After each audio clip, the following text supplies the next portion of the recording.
Hello everyone, welcome back to my channel 56 Miles. In this video we are talking about TDAC, which is the full form of Thailand Digital Arrival Card, and in the short form you can say TTAC.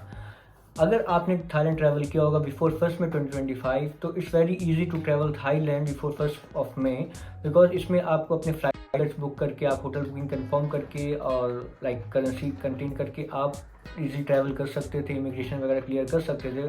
But after first में 2025 it's difficult to travel Thailand. If you want to travel after first May then you have to fill up the form of TTAC.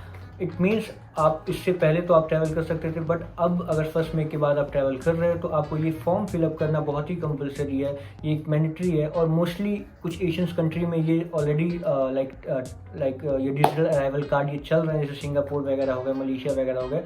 अब फिलहाल Thailand में भी ये चीज़ें लागू हो गई हैं. तो अगर आप इस फॉर्म को नहीं भरते हो तो क्या आप थाईलैंड ट्रैवल कर सकते हो? नहीं, पॉसिबल नहीं है, बिकॉज अगर आप थाईलैंड ट्रैवल करते हो तो इसमें आपको ये फॉर्म भरना कंपलसरी है.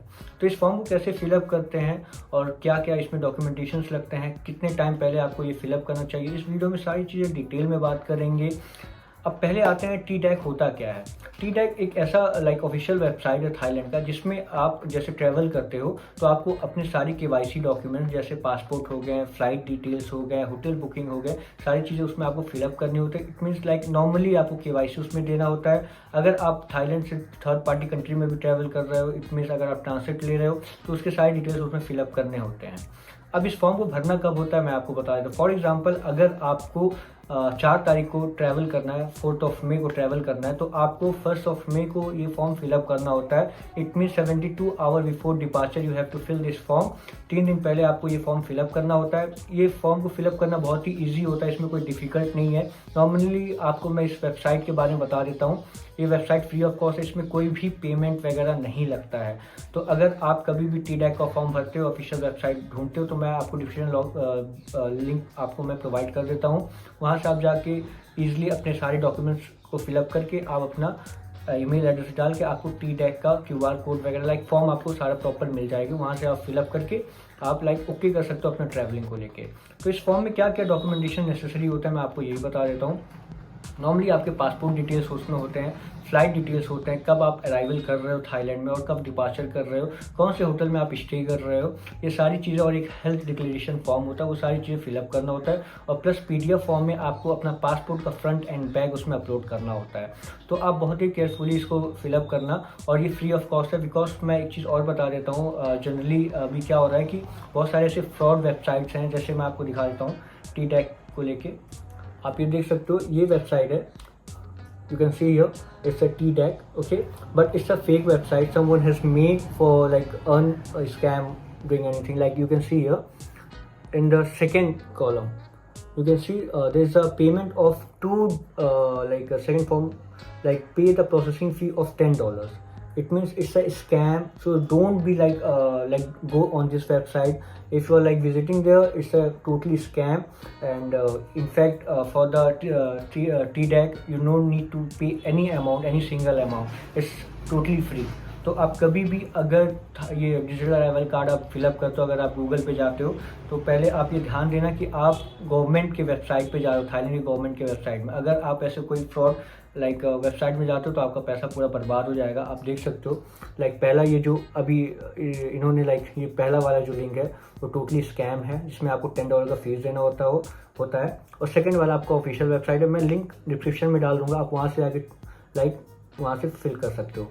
आप देख सकते हो सेम टू सेम सारी चीज़ें बनाई गई है. मीन्स इसको पूरे वेबसाइट को क्लोन किया गया है और इसमें $10 का फीस ऐड किया गया है. तो जनरली अगर आप ट्रैवल करो थाईलैंड में तो ये फॉर्म भरना लाइक कंपलसरी है. तो मैंने आपको इस वीडियो में बता दिया है. और इसमें और क्या क्या ऐसे डॉक्यूमेंटेशन एडिशनल हुए हैं और कौन कौन से रूल्स रेगुलेशन चेंज हुए, ये मैं अभी बता देता हूँ इसमें. जैसे कि आपको ये पता होगा, अगर आप थाईलैंड ट्रैवल करो तो आपको 60 डेज़ का वीज़ा ऑन अराइवल था, वो सेम टू सेम वैसे ही, इसमें कोई बदलाव नहीं किए गए हैं. बस इसमें ऐड ऑन क्या किया गया कि आपको थाईलैंड पहुंचने से पहले 3 दिन पहले आपको ये लाइक डिजिटल अराइवल कार्ड आपको ये फिलअप करना होता है. तो इसको फिलअप कैसे करते हैं इसके बारे में भी मैं एक अलग से वीडियो बना के टोटली कैसे स्टेप बाय स्टेप इस फॉर्म को फिलअप करते हैं, ये सारी चीज़ें मैं आपको डिटेल में दिखाऊंगा, क्योंकि मैं भी कुछ टाइम बाद ट्रैवल करने वाला हूँ। तो मैं टोटली जैसे मैं डिटेल फिलअप करूँगा आपको एग्जैक्टली सारी चीज़ें उसमें दिखाऊँगा, कोई भी उसमें चीज़ें डेमो नहीं रहेगा और प्रॉपरली ये चीज़ रहेगा कि कैसे आप इस फॉर्म को भर सकते हो। तो सिंपली अगर आप ट्रैवल कर रहे हो तो फॉर्म जैसे नॉर्मली फॉर्म्स होते हैं वैसे सेम टू सेम वही होता है, इसमें कोई अलग से आपको जानकारी नहीं देना होता। आपका नाम, father name, passport number, flight details, hotel bookings, ये सारी चीज़ें आपको देनी होती है और एक हेल्थ डिक्लेरेशन फॉर्म होता है। और इसमें एक चीज़ और होता है कि विद इन अ वीक अगर आपने कहीं ट्रैवल किया है some of the listed countries in in Thailand except Thailand, तो उसमें कुछ ऐसे लिस्ट दिए रहते हैं जैसे कंबोडिया और भी बहुत सारे ऐसे कंट्रीज़ हैं, और उस लिस्ट के अंदर आपने विद इन अ वीक आपने ट्रैवल किया तो वो आपको उसमें बताना होता है कि हमने इस country within a week travel किया, उसके बाद हम थाईलैंड आ रहे हैं। तो उसके बाद उसमें कुछ और भी डॉक्यूमेंट्स आपको एड ऑन करने होते हैं। अगर आप फ्रेश हो कि आप अभी कहीं ट्रैवल नहीं किए हो, एक वीक के पहले आपने कहीं ट्रैवल नहीं किया है, तो सिंपली आपको अपने KYC डॉक्यूमेंट्स उसमें देने होते हैं और आपको PDF अटैच करना होता है। तो इस वीडियो को मैं यहीं पे एंड कर रहा हूँ। बाकी और भी जो TDAC से रिलेटेड जो भी जानकारी होगी मैं आपको इसके बारे में शायद अपडेट देता रहूँगा। तो ये वीडियो जनरली TDAC के बारे में था कि अगर आप थाईलैंड ट्रैवल कर रहे हो तो बी केयरफुल कि आप किसी फ्रॉड लाइक वेबसाइट पे ना जाके आप गवर्नमेंट के लीगल वेबसाइट पे जाओ, और ये फ्री ऑफ कॉस्ट होता है। मैं फिर से रिपीट कर रहा हूँ कि बहुत सारे ऐसे लोग के साथ स्कैम हुआ कि $10 का फीस भर लिया उन्होंने और उनका TDAC फॉर्म भी नहीं आया, और सेकंड उनके साथ लाइक उनका पैसा ही बर्बाद हुआ। तो ये टोटली फ्री ऑफ कॉस्ट है। अगर कभी भी आप ऐसा कुछ करते हो तो इसकी कोई रिस्पॉन्सिबिलिटी लाइक गवर्नमेंट नहीं लेता है, इसलिए आप गवर्नमेंट के ऑफिशियल वेबसाइट पे जाओ, उनके लाइक वेबसाइट्स होते हैं, लिंक्स होते हैं, सारी चीज़ें वहाँ पे जाके पहले केयरफुली सारी चीज़ें पढ़ो, उसके बाद आप उस फॉर्म को फिलअप करो। तो इस वीडियो को मैं यहीं पे एंड करता हूँ। बाकी कोई जानकारी अगर मुझे इससे रिलेटेड मिलता है तो मैं उसके बारे में एक अलग वीडियो बनाऊंगा, और बाकी जो फॉर्म कैसे फिलअप करते हैं सून जैसे मैं ट्रैवल करूँगा, मैंने भी उस फॉर्म को भरना है, तो मैं उस फॉर्म को लाइक ऑनलाइन मैं भर के आपको उसका वीडियो कैप्चर करके मैं इस चैनल पे अपलोड करूँगा। बाकी अभी के लिए बाय बाय।